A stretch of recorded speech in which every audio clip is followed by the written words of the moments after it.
People who are quick to cut off their family if their family disrespects them will literally remove.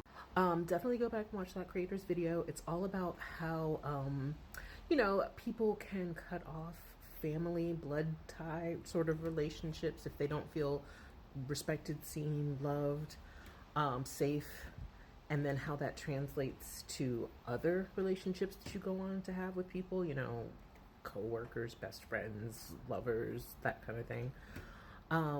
And I want to talk about that, but I also want to bring a little bit more nuance to it.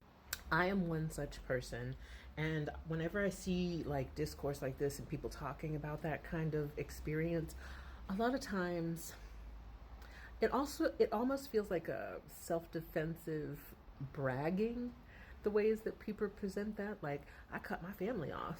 What do you mean you think I won't cut you off?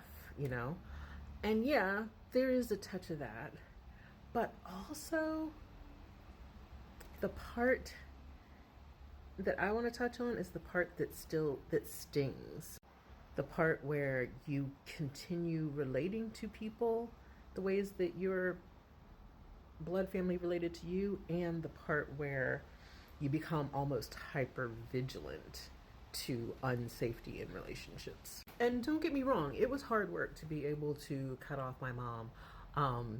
It was like a childhood filled with like emotional violence, neglect, physical violence, and then a young adulthood with like gaslighting and financial abuse.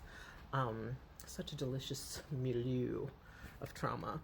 But yeah, I definitely feel proud of the ways in which I was able to like assert boundaries and just like cut ties and protect and save myself. And yeah, kudos to me. Shout out to me for being able to do that. But then also, what happens then? What happens with other relationships? And sometimes I wonder, as it relates to other relationships, if I have a low tolerance for, I don't know, I think the normal things that happen in relationships. I think it's normative to have like conflicts. I think it's normative to feel maybe insecure about your relationship status. Maybe it's normative to feel, some of the ick sometimes. But then I see people work through that, though sometimes I'm looking at people like, child, couldn't be me. And so, it's a fine line is what I guess I'm trying to say. But yeah, I feel like cutting off my relationship with my mother has made me, like I said, hyper vigilant to bullshit, and places where I don't feel safe in relationships. And more, what I notice is there are not any relationships that I feel safe in. And I wonder, is it me? Am I the trauma? I've noticed that I only have like 2 or 3 conflicts in me before I shut down. I've noticed that I move a lot slower in relationship than other people seem to. And I'm grateful for that. That is hard work on my part, because I definitely used to like trauma bond with people. And that just gives you a whole lot of heartache. People that meet in trauma and bond in trauma often have to sustain trauma in order to sustain their relationships. But that's a whole other conversation. I'm also autistic as fuck, and we are not known for our social aptitudes, I'll say. So I think that's part of the picture as well. And the thing that really, really keeps sticking with me is how my relationship with my mother is definitely defined by a feeling of not feeling safe, and how that feeling has carried on to pretty much every relationship that I have.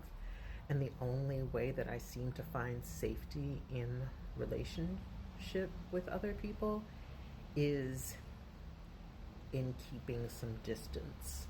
And that makes me sad. My experience of intimacy with other people has been marked by abuse or trauma bonding and very little experiences of safety.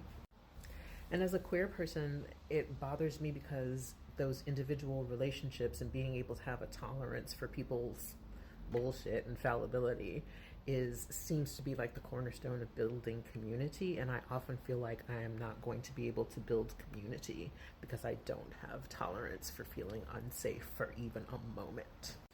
Anyway, have you had experiences cutting off family members? What has your experience been like in terms of how that plays out in your relationships with other folks? Tell me about it. I'm curious.